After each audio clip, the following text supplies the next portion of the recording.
네, 안녕하십니까. 반갑습니다. 기자 여러분들과 외교 현장에서 또 국회에서 틈틈이 만나 뵈었지만 취임 이후 이렇게 출입 기자분들 전부를 직접 만나는 것은 처음입니다. 그간 정상 외교 공백을 메우기 위해 장관 취임하자마자 대통령님을 모시고 미국, 독일 방문, 그리고 G20 정상회의를 수행한 데 이어 아시안 관련 외교장관 회의에 참석하였고, 또 지난주에는 러시아를 다녀오는 등 바쁜 일정을 소화하다 보니 여러분들과 이제서야 만나 뵙게 되었습니다. 좀 늦은 감이 있습니다. 미안합니다. 문재인 정부가 출범한 지 100여일이 지났습니다. 그 사이 많은 일들이 있었습니다만 외교 분야에 있어서는 무엇보다 정상 외교 공백을 메우고 양자, 다자 관계를 정상 궤도에 올려놓았으며 굳건한 한미 동맹과 한미일 공조 등을 바탕으로 북핵 문제의 평화적 해결에 대한 지지와 공감대를 넓혀나가는 한편 한반도 문제에 있어서 우리의 주도권 확보 노력을 지속해 나가고, 그리고 아울러 우리 외교의 다변화, 저변 확대를 위한 기반을 마련해 나가기 위해 노력했다는 데 지난 100일의 의미를 찾을 수 있을 것 같습니다.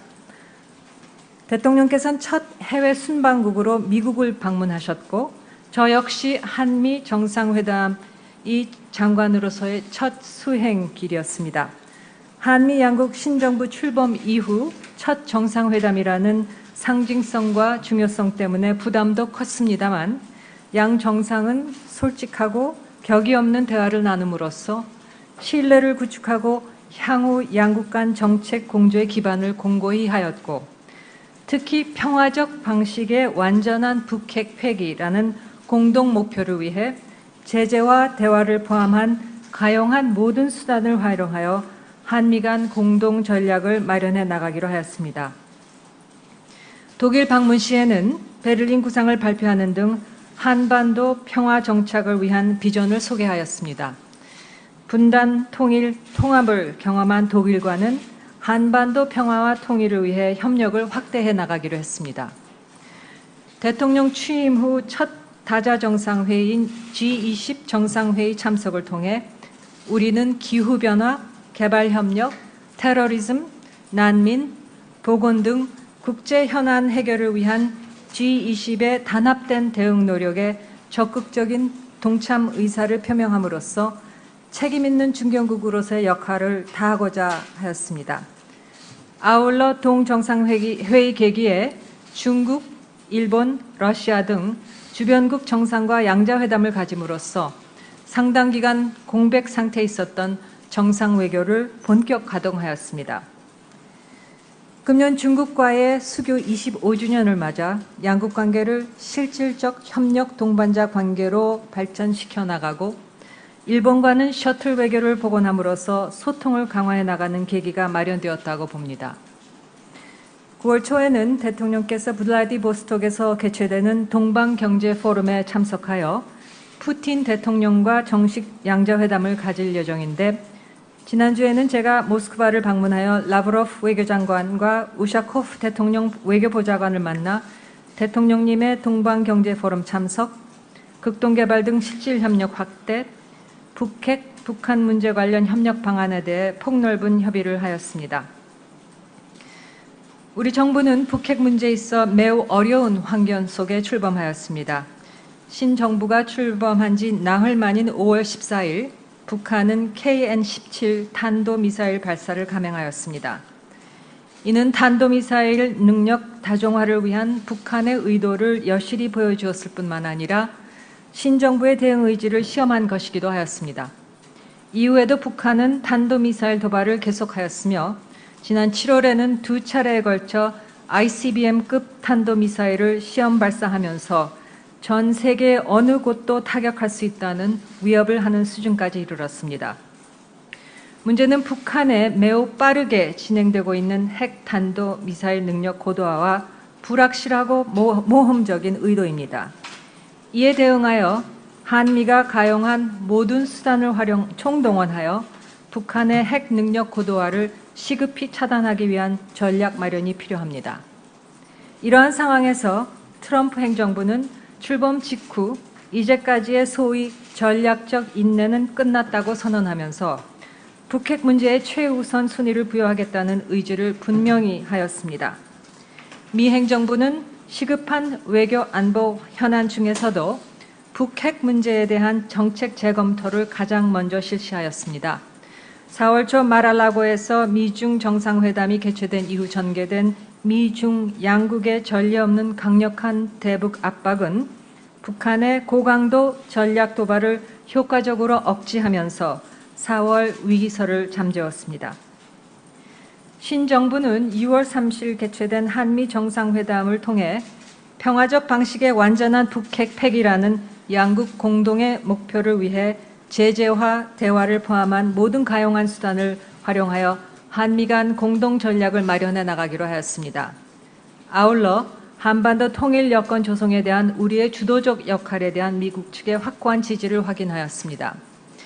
이는 지난 7월 초 G20 정상회의 계기 한미일 정상만찬에서도 재확인되었습니다. 이처럼 북핵 해법에 있어 굳건한 한미 동맹과 한미일 공조는 북한의 ICBM급 탄도미사일 도발에 대한 안보리 신규 결의 2371호 채택 이후 격화된 한반도 긴장을 관리하는 데 있어서도 단단한 기반이 되었습니다.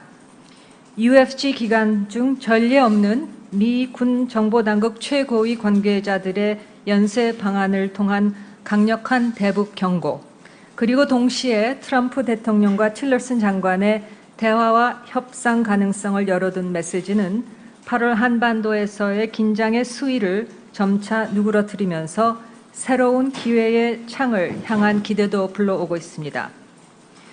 저는 이달 초 ARF, 지난주 러시아 방문, 그리고 한반도 긴장 고조 상황 속에서 가진 많은 면담과 전화 통화를 통해 국제사회가 한반도 긴장 완화와 나아가 비핵화 및 공고한 평화 구축을 위한 우리 정부의 노력과 정책 방향에 대해 얼마나 큰 기대와 지지가 있는지 확실히 느낄 수 있었습니다. 이들은 우리 신정부의 균형 잡힌 접근과 어떤 경우에도 평화적인 방식으로 완전한 비핵화를 이루겠다는 확고한 결의에 진정한 성원을 보내고 있습니다. 또한 인내를 요하는 과정이 따르겠으나 남북관계 개선을 통해 한반도에서의 지속 가능한 평화를 정착시키고 아울러 비핵화 노력과도 선순환을 이루겠다는 우리 정부의 비전과 신념에 전폭적인 지지를 보내고 있음을 확인할 수 있었습니다. 다음, 여러분도 공감하시겠지만 외교 지평을 넓혀나가는 일은 우리의 국익과 직결되는 문제로서 현 정부는 외교 다변화와 저변 확대 노력도 중요하게 생각하고 있습니다. 대통령 특사 파견의 경우 그동안 주변 4국 중심으로 이루어졌던 과거 관행에서 벗어나 EU, 독일, 아세안, 인도, 호주 등에도 특사를 보냈습니다. 특사를 맞이한 나라 정상들이 우리 대통령님과의 통화에 이어 특사를 만난 것은 신정부의 외교 다변화, 저변 확대 의지를 높이 평가하고 신정부 출범에 대한 높은 기대감을 보여준 것이라고 생각합니다. 저 역시 이달 초 아시안 관련 외교장관 회의에 참석하여 우리 신정부 출범과 아세안 창설 50주년을 맞아 아세안과의 전략적 동반자 관계를 한 단계 격상시키기 위한 방안을 논의하고 왔습니다. 다음으로 정상외교를 포함한 연말까지의 주요 외교 일정과 이에 대한 추진 전략과 대응 방향을 말씀드리도록 하겠습니다. 우선 정상외교 관련 일정입니다. 앞에서 말씀드린 것과 같이 다음 주에는 대통령께서 제3차 동방경제포럼 참석차 러시아 블라디보스톡을 방문하실 예정입니다.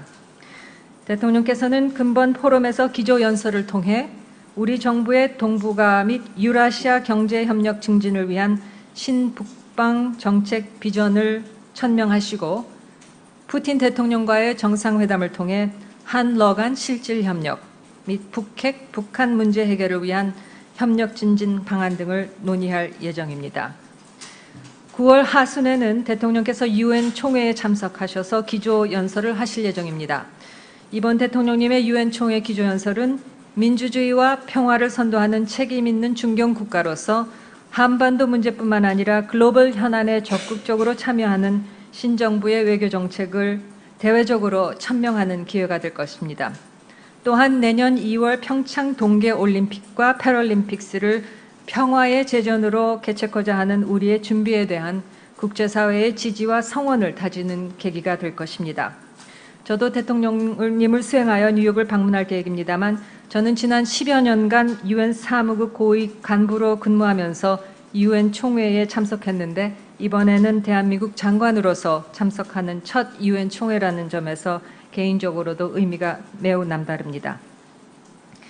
11월에도 다자회의 일정이 많습니다. 우선 APEC 정상회의가 11월 10일부터 이틀간 베트남 다낭에서 열립니다.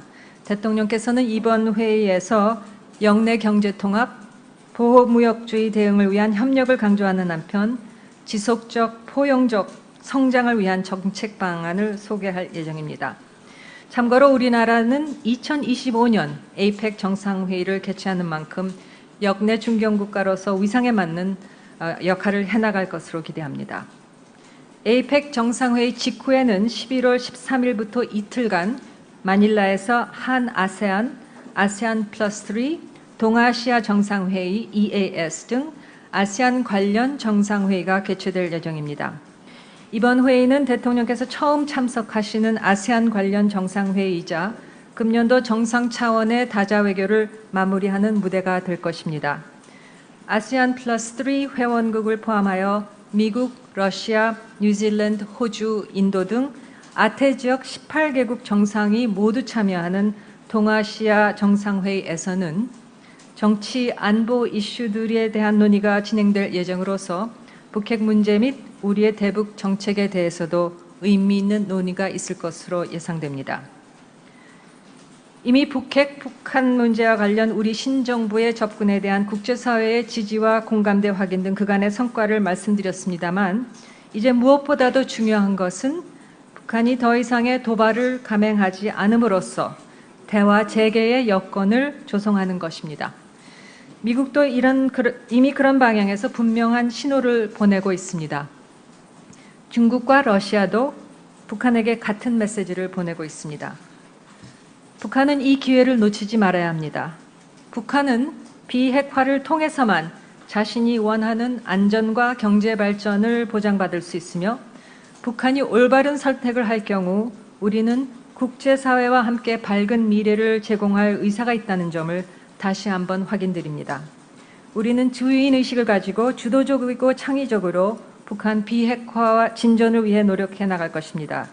물샐 틈 없는 한미 공조는 대북 제재 압박에만 적용되는 것은 아닙니다.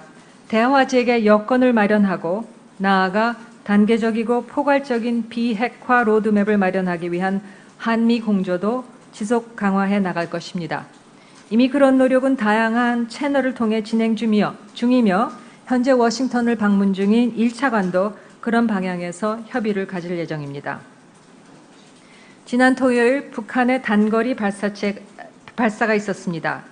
향후 북한의 움직임과 관련하여 정부는 모든 가능성을 염두에 두고 대응 방안을 강구하고 있습니다. 도발 가능성은 언제든지 있으며 방심은 결코 허용할 수 없습니다. 동시에 지금부터 10월 중 있는 주요 계기일들, 즉 14선언 10주년이나 북한의 10.10당 찬건일까지 상황을 잘 관리한다면 비핵화 대화를 위한 외교가 작동할 공간이 생길 수 있다고 봅니다. 한편 올바른 여건하 비핵화 대화와는 별개로 우리 정부는 한반도 긴장 완화 및 인도적 현안 해결을 위한 북한과의 소통 노력도 계속해 나갈 것입니다. 비록 북한이 우리의 대북 제의에 아직 호응하지 않고 있는 상황이지만 인내심을 갖고 주도적으로 북한을 설득해 나가는 것이 필요하다고 봅니다. 또한 이를 위해 한미 간 긴밀한 소통, 공조 및 가용한 외교 채널 활용 등 외교적 측면에서 남북 대화를 위한 다양한 노력을 강구해 나가고자 합니다. 이번 주에는 현 정부의 외교 다변화 구현에 있어 중요한 초석이 될 의미 있는 행사가 부산에서 연이어 개최될 예정입니다. 먼저 8월 30일에는 동아시아 16개국과 중남미 20개국이 참여하는 제8차 동아시아 중남미 협력 포럼 페알락 외교장관 회의가 개최됩니다. 페알락 36개국은 인구와 경제 및 경제 및 교육 측면에서 세계의 3분의 1을 차지할 만큼 중요한 지역 간 대화협의체로서 1999년 출범 이래 동아시아와 중남미 양대륙을 잇는 유일한 정부 간 협의체이기도 합니다. 올해는 우리가 의장국으로서 저 개인적으로도 국내에서 펼쳐지는 다자 외교 무대라는 점에서 이번 회의에 대한 기대도 큽니다. 아울러 이번 회의에 참석하는 회원국 대표단과 다각적 접촉을 통해 양자 간 우호 협력 관계도 강화하는 기회로 활용할 예정입니다. 그 다음 날인 9월 1일에는 부산에서 한 아세안 문화원 개원식과 한 메콩 외교장관 회의가 개최됩니다. 아세안은 대화 상대국 중 대한민국의 최초로 개원되는 아세안 문화원은 우리 정부가 역점을 두고 추진 중인 대아세안 관계 강화에 있어서 중대한 이정표가 될 것입니다. 앞으로 아세안 10개국의 역사와 문화를 우리 국민들에게 알리고 한국과 아세안 간 쌍방향적 인적 문화 교류를 촉진하는 허브가 될 것으로 기대합니다. 한 메콩 외교장관 회의는 우리나라 및 메콩 5개국, 즉 캄보디아, 라오스, 미얀마, 베트남, 태국 이 5나라가 참가하는 연례 회의로서 3년에 한 번씩 한국에서 개최되고 있습니다. 메콩강 유역 국가들은 연간 5에서 7%에 달하는 고속 경제 성장을 지속해오고 있는 유망 시장으로서 메콩 지역과의 협력은 우리 경제의 지속적인 성장과 해외 일자리 창출, 그리고 외교 지평 확대에 있어 전략적인 중요성이 매우 크다고 할 수 있습니다. 11월 21일부터 21일까지는 제가 아셈 외교장관 회의에 참석할 예정입니다. 지난해 출범 20주년을 맞이한 아셈은 아셈의 새로운 10년의 미래 비전을 설정하는 중요한 회의입니다. 저는 이번 회의에서 정치, 경제, 사회, 문화 등 아셈의 핵심 3대 분야 장관 회의를 모두 개최하는 등 아셈의 균형적 발전을 위해 적극 기여하고 있는 한국의 위상을 부각시키고자 합니다. 아울러 아시아 및 유럽 지역 51개국으로 구성된 아셈 회원국들의 북한 비핵화와 한반도 평화 정착을 위한 우리 정부의 정책에 대한 아셈 회원국들의 지지를 재확인하는 중요한 계기로 삼고자 합니다. 한편 제게는 당면 외교 현안에 버금가는 외교부 혁신이라는 중요한 과제가 주어져 있습니다. 대통령께서 저를 장관으로 임명하실 때 외교부의 혁신과 역량 강화, 외교의 다변화 등 국익 확보를 위해 시급한 과제를 주셨습니다.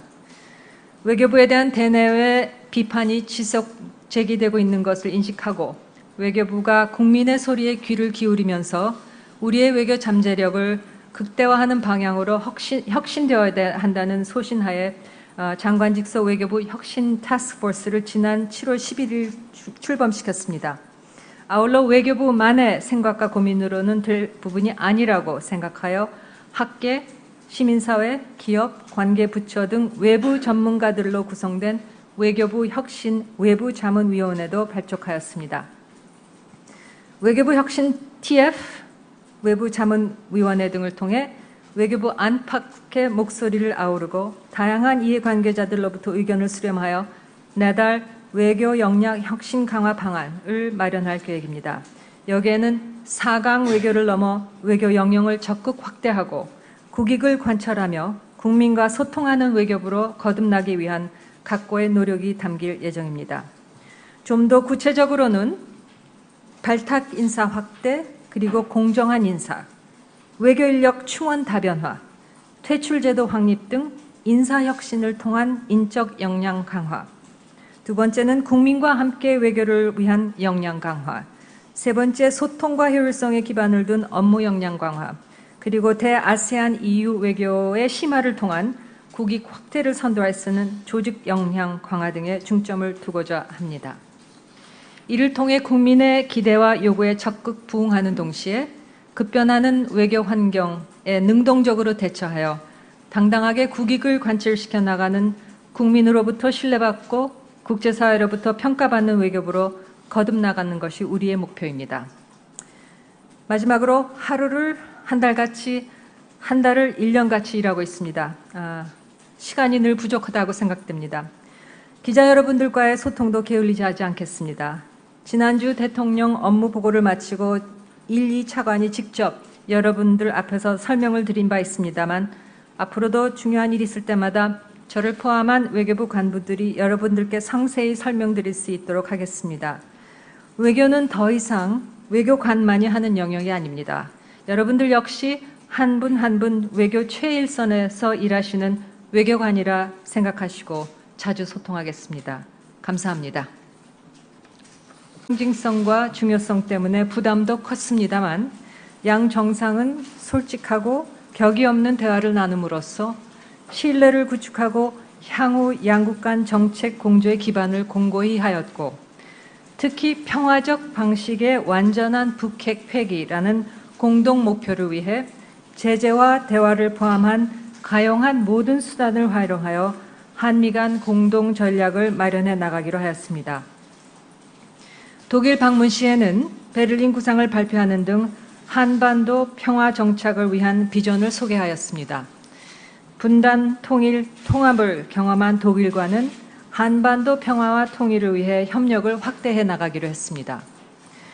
대통령 취임 후 첫 다자 정상회의인 G20 정상회의 참석을 통해 우리는 기후변화, 개발협력, 테러리즘, 난민, 보건 등 국제 현안 해결을 위한 G20의 단합된 대응 노력에 적극적인 동참 의사를 표명함으로써 책임 있는 중견국으로서의 역할을 다하고자 하였습니다. 아울러 동정상회의 계기에 중국, 일본, 러시아 등 주변국 정상과 양자회담을 가짐으로써 상당 기간 공백 상태에 있었던 정상 외교를 본격 가동하였습니다. 금년 중국과의 수교 25주년을 맞아 양국 관계를 실질적 협력 동반자 관계로 발전시켜 나가고 한 전략 마련이 필요합니다. 이러한 상황에서 트럼프 행정부는 출범 직후 이제까지의 소위 전략적 인내는 끝났다고 선언하면서 북핵 문제에 최우선 순위를 부여하겠다는 의지를 분명히 하였습니다. 미 행정부는 시급한 외교 안보 현안 중에서도 북핵 문제에 대한 정책 재검토를 가장 먼저 실시하였습니다. 4월 초 마랄라고에서 미중 정상회담이 개최된 이후 전개된 미중 양국의 전례 없는 강력한 대북 압박은 북한의 고강도 전략 도발을 효과적으로 억제하면서 4월 위기설을 잠재웠습니다. 신정부는 2월 30일 개최된 한미 정상회담을 통해 평화적 방식의 완전한 북핵 폐기라는 양국 공동의 목표를 위해 제재와 대화를 포함한 모든 가용한 수단을 활용하여 한미 간 공동 전략을 마련해 나가기로 하였습니다. 아울러 한반도 통일 여건 조성에 대한 우리의 주도적 역할에 대한 미국 측의 확고한 지지를 확인하였습니다. 이는 지난 7월 초 G20 정상회의 계기 한미일 정상만찬에서도 재확인되었습니다. 이처럼 북핵 해법에 있어 굳건한 한미동맹과 한미일 공조는 북한의 ICBM급 탄도미사일 도발에 대한 안보리 신규 결의 2371호 채택 이후 격화된 한반도 긴장을 관리하는 데 있어서도 단단한 기반. 네, 안녕하십니까. 반갑습니다. 기자 여러분들과 외교 현장에서 또 국회에서 틈틈이 만나 뵈었지만 취임 이후 이렇게 출입 기자분들 전부를 직접 만나는 것은 처음입니다. 그간 정상 외교 공백을 메우기 위해 장관 취임하자마자 대통령님을 모시고 미국, 독일 방문 그리고 G20 정상회의를 수행한 데 이어 아시안 관련 외교장관 회의에 참석하였고 또 지난주에는 러시아를 다녀오는 등 바쁜 일정을 소화하다 보니 여러분들과 이제서야 만나 뵙게 되었습니다. 좀 늦은 감이 있습니다. 미안합니다. 문재인 정부가 출범한 지 100여일이 지났습니다. 그 사이 많은 일들이 있었습니다만 외교 분야에 있어서는 무엇보다 정상 외교 공백을 메우고 양자, 다자 관계를 정상 궤도에 올려놓았으며 굳건한 한미 동맹과 한미일 공조 등을 바탕으로 북핵 문제의 평화적 해결에 대한 지지와 공감대를 넓혀나가는 한편 한반도 문제에 있어서 우리의 주도권 확보 노력을 지속해 나가고 그리고 아울러 우리 외교의 다변화, 저변 확대를 위한 기반을 마련해 나가기 위해 노력했다는 데 지난 100일의 의미를 찾을 수 있을 것 같습니다. 대통령께서는 첫 해외 순방국으로 미국을 방문하셨고 저 역시 한미 정상회담이 장관으로서의 첫 수행길이었습니다. 한미 양국 신정부 출범 이후 첫 정상회담이라는 상관이 되었습니다. UFG 기간 중 전례 없는 미 군 정보당국 최고위 관계자들의 연쇄 방안을 통한 강력한 대북 경고, 그리고 동시에 트럼프 대통령과 틸러슨 장관의 대화와 협상 가능성을 열어둔 메시지는 8월 한반도에서의 긴장의 수위를 점차 누그러뜨리면서 새로운 기회의 창을 향한 기대도 불러오고 있습니다. 저는 이달 초 ARF, 지난주 러시아 방문, 그리고 한반도 긴장 고조 상황 속에서 가진 많은 면담과 전화 통화를 통해 국제사회가 한반도 긴장 완화와 나아가 비핵화 및 공고한 평화 구축을 위한 우리 정부의 노력과 정책 방향에 대해 얼마나 큰 기대와 지지가 있는지 확실히 느낄 수 있었습니다. 이들은 우리 신정부의 균형 잡힌 접근과 어떤 경우에도 평화적인 방식으로 완전한 비핵화를 이루겠다는 확고한 결의에 진정한 성원을 보내고 있습니다. 또한 인내를 요하는 과정이 따르겠으나 남북관계 개선을 통해 한반도에서의 지속 가능한 평화를 정착시키고 아울러 비핵화 노력과도 선순환을 이루겠다는 우리 정부의 비전과 신념에 전폭적인 지지를 보내고 있음을 확인할 수 있었습니다. 다음, 여러분도 공감하시겠지만 외교 지평을 넓혀나가는 일은 우리의 국익과 직결되는 문제로서 현 정부는 외교 다변화와 일본과는 셔틀 외교를 복원함으로써 소통을 강화해 나가는 계기가 마련되었다고 봅니다. 9월 초에는 대통령께서 블라디보스톡에서 개최되는 동방경제포럼에 참석하여 푸틴 대통령과 정식 양자회담을 가질 예정인데, 지난주에는 제가 모스크바를 방문하여 라브로프 외교장관과 우샤코프 대통령 외교보좌관을 만나 대통령님의 동방경제포럼 참석, 극동개발 등 실질협력 확대, 북핵, 북한 문제 관련 협력 방안에 대해 폭넓은 협의를 하였습니다. 우리 정부는 북핵 문제에 있어 매우 어려운 환경 속에 출범하였습니다. 신정부가 출범한 지 나흘 만인 5월 14일, 북한은 KN-17 탄도미사일 발사를 감행하였습니다. 이는 탄도미사일 능력 다종화를 위한 북한의 의도를 여실히 보여주었을 뿐만 아니라 신정부의 대응 의지를 시험한 것이기도 하였습니다. 이후에도 북한은 탄도미사일 도발을 계속하였으며 지난 7월에는 두 차례에 걸쳐 ICBM급 탄도미사일을 시험 발사하면서 전 세계 어느 곳도 타격할 수 있다는 위협을 하는 수준까지 이르렀습니다. 문제는 북한에 매우 빠르게 진행되고 있는 핵 탄도 미사일 능력 고도화와 불확실하고 모험적인 의도입니다. 이에 대응하여 한미가 가용한 모든 수단을 총동원하여 북한의 핵 능력 고도화를 시급히 차단하기 위한